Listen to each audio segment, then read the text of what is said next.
Фанаты DC сегодня самые неудовлетворенные фанаты. Киновселенная DC пробуксовывает на месте последние 5 лет. Создается полное впечатление, что дело не в режиссерах и сценариях, а в самих Warner Bros. И их кривых руках. Если это не исправить к следующему году, то новый отряд самоубийц уже от марвеловского режиссера «Великолепных Стражей Галактики» тоже провалится. Не так давно Ворнеры признались, что их завалили письмами и просьбами выпустить режиссерскую версию «Лиги Справедливости». Это может быть 4-часовой фильм или же многосерийный фильм. Выход запланирован в 2021 году.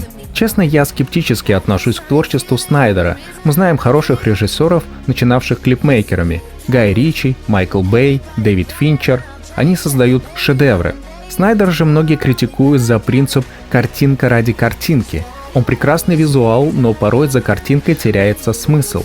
Однако «Хранители» — хороший фильм, как мне кажется. Если мы увидим подобный комикс, то стоит ожидать. Все же пару дней назад появилась надежда, что Ворнеры захотят выпустить режиссерскую версию другого своего провального фильма «Отряд самоубийц». Есть театральная версия, есть расширенная версия с некоторыми сценами с Джокером и Дэдшотом, но есть еще и ранняя режиссерская версия Дэвида Эйра. Вот его твиттер. Это хороший вопрос. Мою версию будет легко завершить. Это был бы невероятный катарсис для меня. Это выматывает, когда ты получаешь под зад за фильм, который был смонтирован Эдвардом Руки-ножницы. Фильм, который я сделал, вы никогда не видели. Знаете, это удивительный момент. Если помните, то ажиотаж вокруг «Отряда самоубийц» стоял немыслимый. Вокруг этого фильма все было прекрасно. Отличный режиссер, невероятно крутой каст, лучшие дизайнеры, костюмеры, впоследствии все же получившие «Оскар» за «Отряд», труд музыкантов мировой величины, 21 Pilots, Imagine Dragons, которые написали песни и сняли клипы для этого фильма. Вокруг фильма все было прекрасно, кроме самого фильма.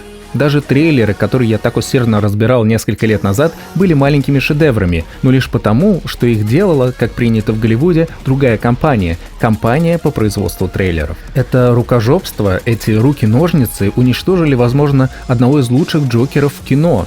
Об этом в следующем видео. И мы, вероятно, уже не увидим сольника Джокера и Харли Квинн в исполнении Марго Робби и Джареда Лето, а такой фильм был запланирован, к нему даже написан сценарий, и не абы кем, а режиссерами невероятно крутого фильма «Фокус». Но Ворнеры все уничтожили. Джон Ли Броди, актер из «Форсажа» и «Бешеного пса», говорит, что видел раннюю версию «Отряда самоубийц», и она была не просто хорошей, она была великолепной. Есть надежда, что если хэштег «Release the Air Cut» также надоест Warner'ам как «Release the Snyder Cut», то они также выпустят и ее, режиссерскую версию «Отряда самоубийц». В любом случае, режиссер нового «Отряда» Джеймс Ганн будет не против. Дело только за Warner Bros.